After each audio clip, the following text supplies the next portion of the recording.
Welcome back. You're watching NewsX. My name is Vineet Malhotra. Finance Minister Nirmala Sitharaman presented her 9th consecutive budget today, inspired by three kartavyas or responsibilities to accelerate and sustain economic growth by enhancing competitiveness. Fulfill aspirations, ensure every family, community and region has access to resources and opportunities for participation.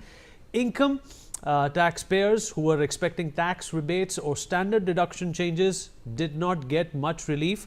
We'll continue to talk about this with thought leaders and people who understand and want to in fact analyze what this budget was all about. First up, joining us at this point in time, we have on the show Naina Lal Kidwai, former Group General Manager and Country Head of HSBC India. Ma'am, thank you so much for joining us. First up, what is your impression of this budget? And of course, to someone like me, this is more about continuity. It is about the grand scheme of things rather than nitpicking and boosting and free takeaways here and there. It does serve a number of sectors, although some sectors are being served very frugally, but that is what a continuing master plan is all about. Your thoughts, ma'am?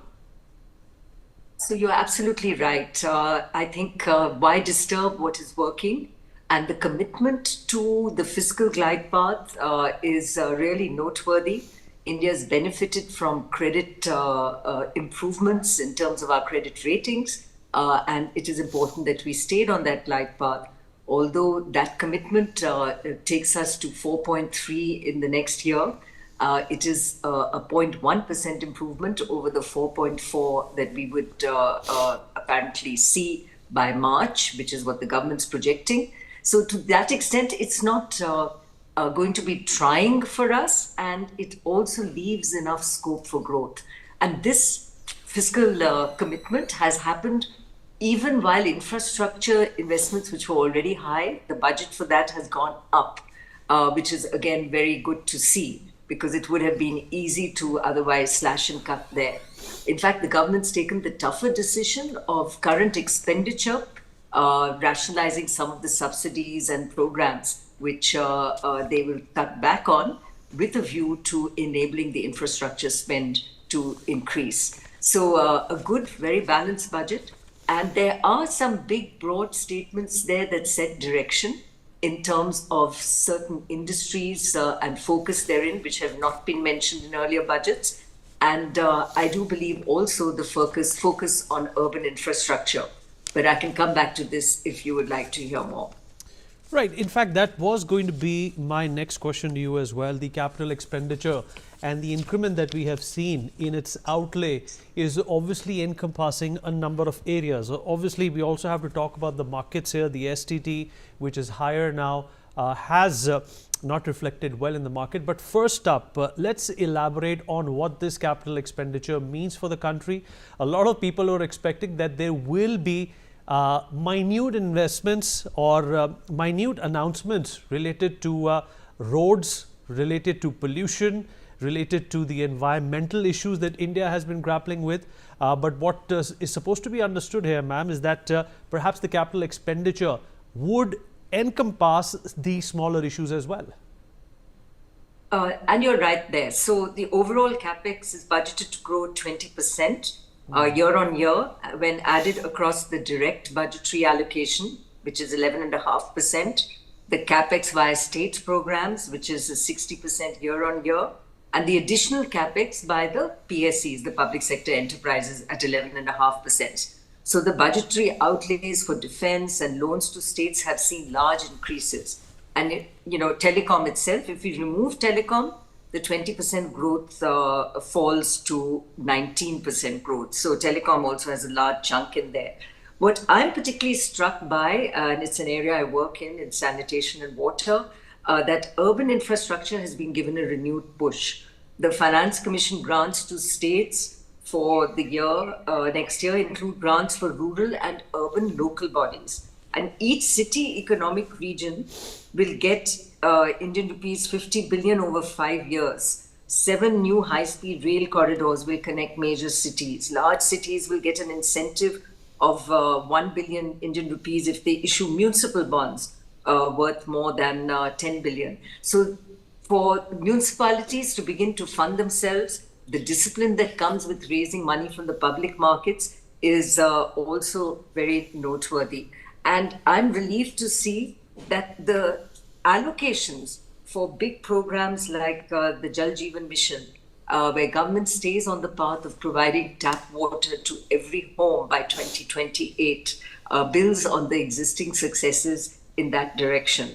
And there have been large allocations of infrastructure into water management, river basin management, the Ganga river cleaning programs, and also a big jump on programs to do with groundwater management and hydrology. So the whole area of water, which is so critical to our country, gets focus. And I'm glad to see is very much on government's agenda for the next year as well. Ma'am, it's not always about looking at the peripheral gratification that a budget is supposed to provide to the people and the market. It's also about some of these deeper issues. You mentioned 7 high-speed railway corridors. Now, this is not only about infrastructure now, is it? This is also about connecting growth. These are growth connectors. This is something which is going to link labor markets.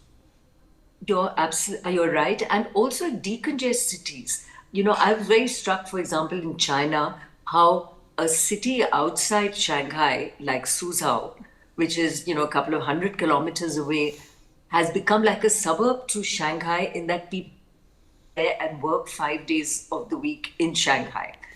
So the ability to spread a city, to decongest it, to enable people to commute from living in a comfortable, lower cost environment is also important. And the mobility that comes with these rail corridors helps both in terms of the local city development and also interconnecting cities and enabling faster movement of both people and goods. So yes, and it does lead to quality of life improvement, and railways in any case are very environment friendly and a great way of getting cars and trucks off roads.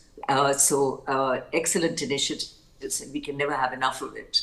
Ma'am, last question before we let you go. The fiscal deficit is under control. Growth is under control. We were not expecting a reformist budget. Do you think that this is perhaps a budget which can be summed up in one statement? Let's not rock the boat.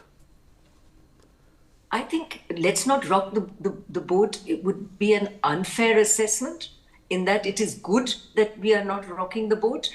But on the other hand, that would not recognize some of the big statements that have been made.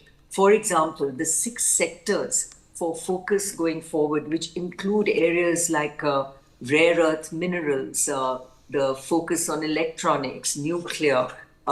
So across sectors, the focus that is to be seen, and biopharma, which has never been mentioned before, comes right up there as well.